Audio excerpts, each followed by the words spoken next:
सांप्रदायिक दंगे जो होते हैं,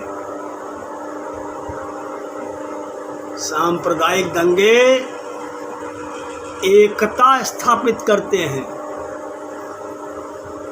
सौहार्द बनाते हैं।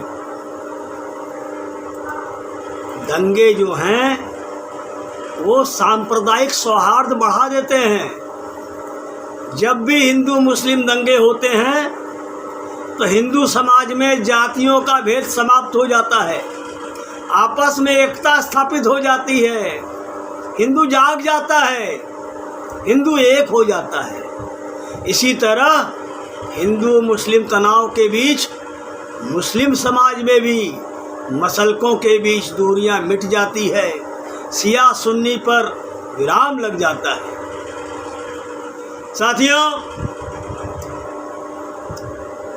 फ्री वाली फ्रीलांसिंग के दौरान बेरोजगारी का दौर चल रहा था। नौकरी की तलाश के दौरान अरसे बाद सुनने में आया कि एक न्यूज़ चैनल में पत्रकारों के लिए नौकरी के लिए इंटरव्यू हो रहा है।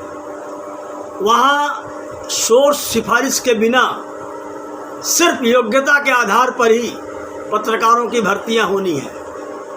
नई पीढ़ी को तो शायद पता भी नहीं हो कि हमारे ज़माने में नौकरियां निकलती थी, इंटरव्यू और परीक्षाएं भी होती थी। लगा मुद्दतों बाद मेरा ज़माना लौट आया। जितने अरसे बाद कुंभ का मेला होता है, उतने ही लंबे समय के बाद नौकरी के लिए इंटरव्यू होने की खबर सुनकर मैं उत्साह से भर गया। आखिर वो मुबारक दिन भी आ गया। इतनी भीड़ थी कि लगा कुंभ का मेला शुरू हुआ है। मेरा नंबर 5वें दिन आया। लेकिन रोज़ इंटरव्यू स्थल पर बैठ करके अभ्यर्थियों से पूछता था कि क्या क्या पूछा जा रहा है। सब कहते थे कि सबसे दंगों पर राय मांगी जा रही है। दंगों हो तो हम कैसे रिपोर्टिंग करेंगे जिससे दंगे भड़के नहीं और माहौल सुधर जाए। ये सुनकर के मैं पक्के तौर पर समझ गया कि ये चैनल तो शुरू होने से पहले ही बंद हो जाएगा। फिर भी मैंने ठान लिया कि ट्राई तो ज़रूर करूँगा। अब दिमाग में चलने लगा कि कुछ ऐसा जवाब दूँ जो इस भीड़ के जवाब से अलग हो। आखिर मेरे इंटरव्यू का नंबर आया और मुझसे वही पूछा गया जो सबसे पूछा जा रहा था कि बीते दिनों जुम्मे की नमाज के बाद पथराव हुआ, आप ये बताइए दंगे समाज के लिए कितने हानिकारक हैं। दंगों की आग भड़के नहीं, इसलिए इसकी रिपोर्टिंग में आप क्या क्या सावधानी बरतेंगे। सवाल था मुझसे। मैंने पहले इस सवाल का जवाब ऐसा दिया कि सबके होश फाख्ता हो गए। मैंने कहा दंगा समाज के लिए हानिकारक है, पर इसके फायदे पर कोई गौर नहीं करता। इंटरव्यू लेने वाले एक शख्स ने कहा, क्या आप राजनीतिक फ़ायदे की बात कर रहे हैं? मैंने कहा नहीं, राजनीतिक फ़ायदा नहीं। दंगे सांप्रदायिक सौहार्द बढ़ाते हैं। जब कभी हिंदू मुस्लिम दंगे होते हैं, हिंदू समाज में जातियों के भेद समाप्त हो जाते हैं, आपस में एकता स्थापित हो जाती है, हिंदू जाग जाता है और एक हो जाता है।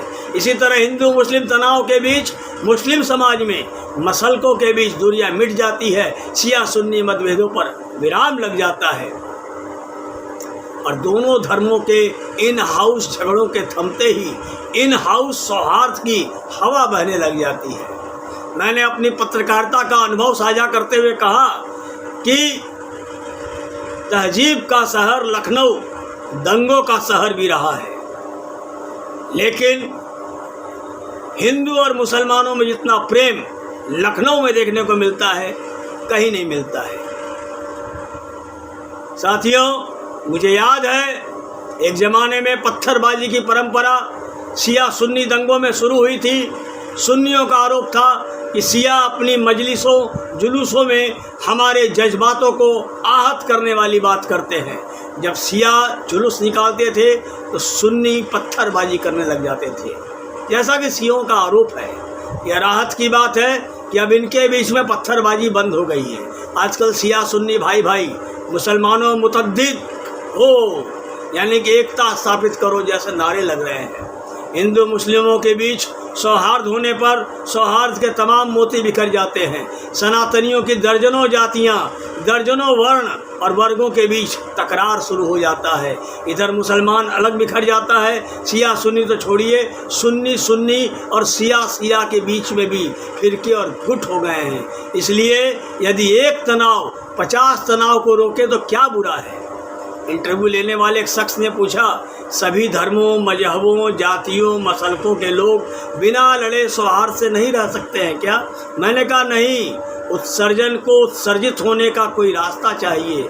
नफरत कहीं ना कहीं से निकलती है, कभी धार्मिक संकीर्णता से तो कभी जातिवाद के रास्ते से। हमारे संस्कारों में कमी है। टीवी मीडिया का नफरती माहौल हमारे संस्कारों में शामिल हो गया है। सोशल मीडिया और टीवी चैनलों के नफरती माहौल ने हमारे अंदर नफरत का वायरस डाल दिया है। वो फूटता रहता है। हम धर्म जाति की संकीर्णता के गिरफ्त में आ जाते हैं। जो दूसरे धर्म वालों से नफरत करता है, उनके ऐब खोजता है और वही एक वक्त के बाद अपने ही धर्म के भीतर जातिवाद का जहर उगलता है। हमारे संस्कारों में मोहब्बत और इंसानियत का धर्म पैदा हो जाए तो कोई सियासत, कोई टीवी मीडिया, कोई व्हाट्सएप यूनिवर्सिटी हमारी नई पीढ़ी में धर्म जाति का जहर नहीं घोल सकती है। इस इंटरव्यू में मेरी लंबी गुफ्तगू रिकॉर्डिंग हो रही थी और मेरा सिलेक्शन हो गया। मेरे विचारों की क्लिपिंग को चैनल का प्रोमो बनाया गया और चैनल शुरू होने से पहले ही बंद हो गया।